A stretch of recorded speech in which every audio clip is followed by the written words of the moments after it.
নমস্কাৰ ছাত্ৰ ছাত্ৰীসকল আজি আমি দ্বিঘাত সমীকৰণৰ 4.3 চেপ্টাৰটো আমি আলোচনা কৰি আছিলোঁ। আজি আমি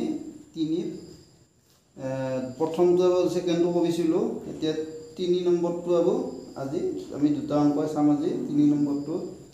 3টো আৰু 4টো চাম, ঠিক আছে। তো এতিয়া চাবা 3টো কি আছে, চাবা 3টো তো 3টো চাই লোৱা কি আছে, 2/3 x square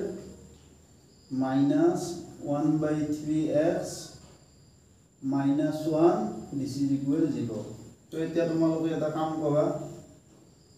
এই লসাগু লোৱা 3 আৰু ইয়াতে তলত 1 আছে, তো লসাগু কি হ'ব 3 হ'ব। তো 3 দি 3 একবাৰ যাব, 1টো 2 লগত পূৰণ, এইফালে 2x স্কয়াৰ হ'ব মাইনাস 3 দি 3 একবাৰ, 1টো 1 লগত পূৰণ, 1 মানে 1 * x x হৈ আছে, তো x হ'ব। আৰু 1 দি 3 তিনবাৰ যাব, 3টো 1 লগত পূৰণ কৰিলে 3 * 1 = 3 মাইনাস 3 দিস ইজ ইকুৱেল 0। তো এতিয়া ইয়াৰ তলত 1 আছে, কোনা বজ্ৰ পূৰণ কৰিলে ওপৰত তলত, ইয়াৰ তলতটো পূৰণ মানে 1 লগত এখিনি পূৰণ কৰিলে এখিনি হ'ব। अब 3 পূৰণ 0 কি হ'ব 0 হ'ব, বজ্ৰ পূৰণ মানে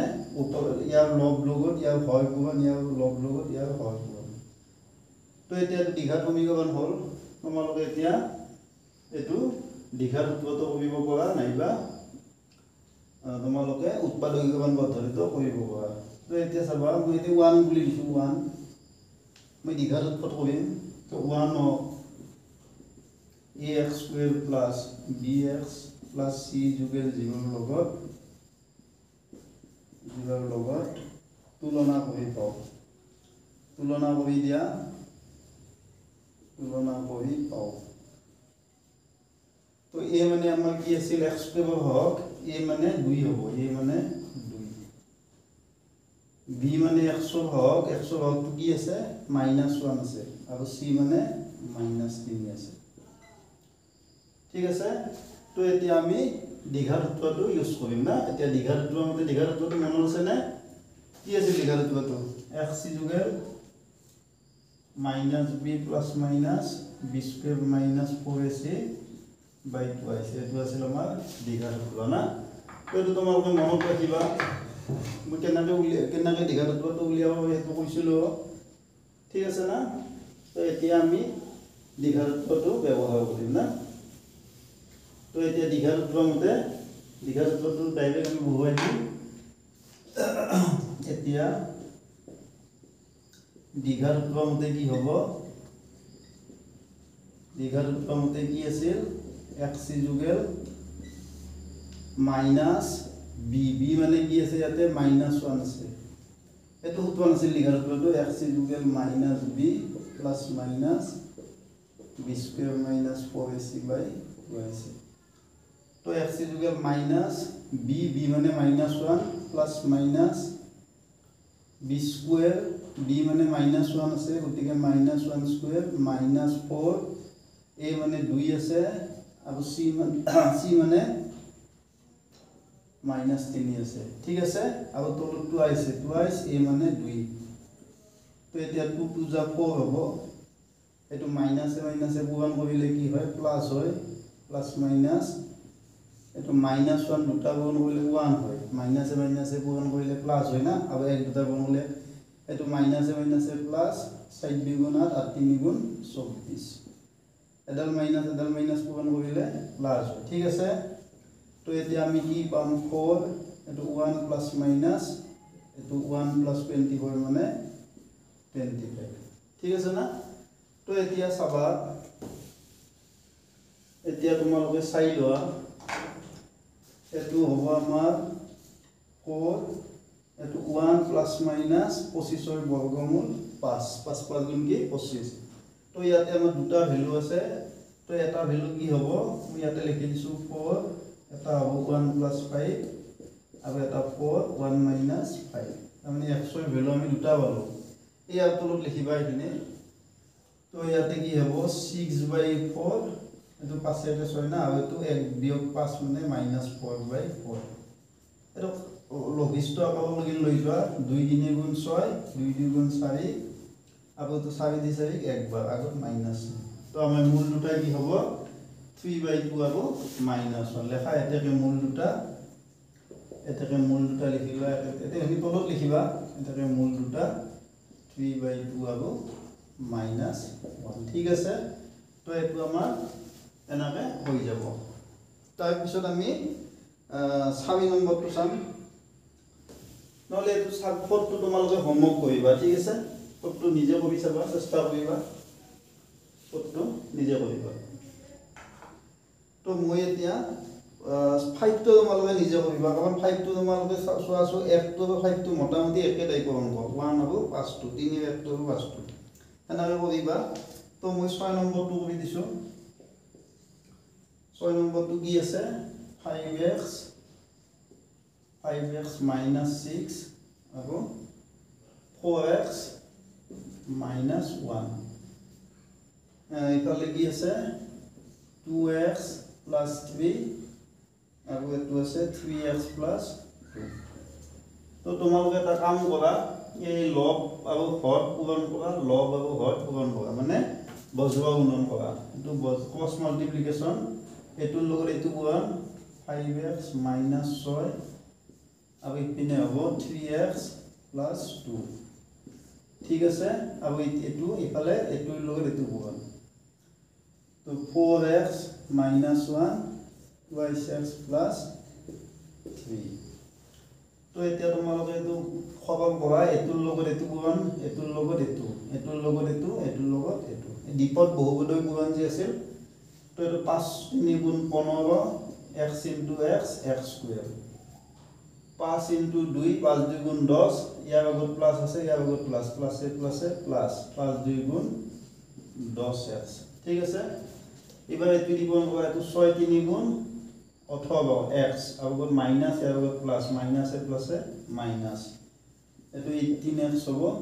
এটো মাইনাস এটো প্লাস মাইনাসে প্লাসে পূৰণ কৰিলে মাইনাস 6 2 পূৰণ কৰিলে 12 একেদৰে হিপিনেও কৰা হিপিনে কি হ'ব 4 2 গুণ 8 8x square 4x into 3 4 3 গুণ 12x এটো -1 2x পূৰণ কৰিলে -2x তো মাইনাস এটো প্লাস মাইনাসে প্লাসে পূৰণ কৰিলে মাইনাস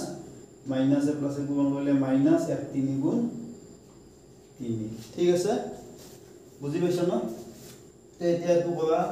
15x square এটো 10টা জমা x জমা 18টা ধাত মানে 8টা ধাত থাকিব এটো -12 এটো তোমাৰ 8x square এটো 12x জমা দুটা ধাত গতিকে 10x জমা -3 ঠিক আছে তো ইফালে লৈ আহা গতেবিলাক পদবিলাক 15x square -8x -12 এটো 8x square তো ইফালে নিলে মাইনাস হ'ব প্লাস 2 ইফালে নিলে মাইনাস মাইনাস 2 ইফালে নিলে প্লাস এখানে -3 আছে ইফালে আনতে +3 হৈ গ'ল ঠিক আছে তো এতিয়া তোমালোকে চোৱা এটো 15x স্কয়াৰ জমা 8x স্কয়াৰ ধাত তাৰ মানে 7x স্কয়ার জমা থাকিব 15 বাদ গলে মানে 7 এটো 8টা x ধাৰ ইয়াতো 10টা x ধাৰ টোটাল ধাৰ কিমান হ'ব 18x এনো আমি গণিতত মাইনাস বুলি ক'লে আমি ধাৰ বুলি কৈ দিও যে 8টা ধাৰ আছে 10টা ধাৰ আছে মানে 18টা ধাৰ আছে ঠিক আছে তো ইয়াতে 12 ধাৰ মাইনাস আছে না +3 তো এটো -9 হ'ব দিস ইজ ইকুয়াল 0 ঠিক আছে না চাইলো আবার 15 বাদ গেলে 7 8টা 10টা ধাৰ আছে 18টা আৰু এটো -9 ঠিক আছে না তো এতিয়া আমি এটো দীঘল সমীকৰণ পাই গেলো এটো তোমালোকে কি পদ্ধতিত কৰিবা এটো আমি উৎপাদকীকৰণটো কৰিব পাৰো নহলে দীঘল সূত্ৰটো কৰিব পাৰো গতিকে তোমালোকৰ যেটো মন যায় এটো কৰিবা সাপোজ মই এটো উৎপাদকীকৰণত কৰিলো তো এটো পূৰণ কৰিব লাগে 7 9 গুণ কিমান 63 হলে 63 দুটা তোমালোকে উৎপাদক উলিয়াব লাগিব না তো এনে উৎপাদক আছে না চাই লোৱা 63 এটো আমি চাই লো 63 কি উৎপাদক আছে 3 দি 3 2 গুণ 6 3 1 গুণ 3 21 আৰু 3 21 3 গুণ 63 আৰু এটো 0 গুণ কি চিন আছে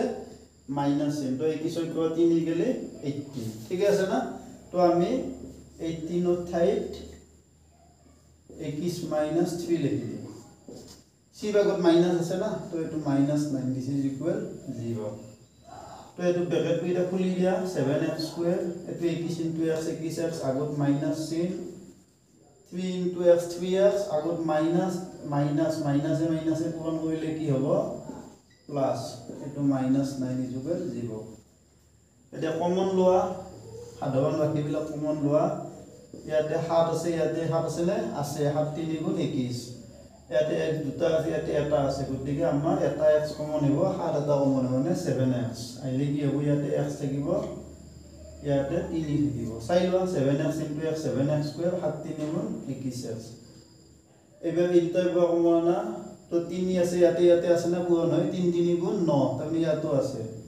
মানে 9 মানে কি 3 গুণ 3 নহয় তো ইয়াতে এটা 3 আছে ইয়াতে দুটা 3 আছে তো 3 এটা কমন আহিব ইয়াতে x আছে ইয়াতে আছে নেকি নাই তো 3 তো কমন লয় পিছত যদি x থাকিল ইয়াতে এটা 3 লৈ গলা কি থাকিল 3 থাকিল পাইছ না বুজি তো এটো -3 দিছে ইকুয়াল 0 ঠিক আছে তো এতিয়া আমি কি কৰিম তোমালোকে সোৱা দুটা ৰাখি পিছত দুটা ৰাখিতে x - 3 টো কি হৈ আছে মাল্টিপল হৈ আছে পূৰণ হৈ আছে তাৰমানে না তো তোমালোকে x - 3 টো কমন লোৱা কমন ললে ইয়াতে 7x থাকিব আৰু ইয়াতে +3 থাকিব this is equal 0 এতিয়া দুটা ৰাখি পূৰণ ফল 0 মানে কি হয় এটো 0 বা এটো 0 ঠিক আছে না তো তোমালোকে কি পাবা x ইকুয়াল কি পাবা -3 টো হিপালে নিলে +3 হ'ব না আৰু ইয়াতে কি হ'ব 7x +3 টো হিপালে নিলে কি হ'ব -3 তো 7 টো পূৰণ হৈছে হিপালে নিলে কি হ'ব ডিভাইড হ'ব -3/7 গতিকে মূল দুটা কি পাবা মূল দুটা পাবা এটাকে মূল দুটা 3 আৰু -3/7 এটো বস্তু ঠিক আছে তো আজি ভিডিওটো ইয়াতে সমাপ্ত কৰিলো তোমালোকে এইটা কৰিবা বাকি মই নেক্সট ভিডিওত 4 5 6 7 এইটা এই পিছৰখিনি কৰিম ঠিক আছে তাৰ পিছত আমি শৰ্ট প্ৰশ্নবিলাক চাই যাম তো আজিলৈ ইমানতে সামৰিছো ভিডিওটো চোৱাৰ বাবে ধন্যবাদ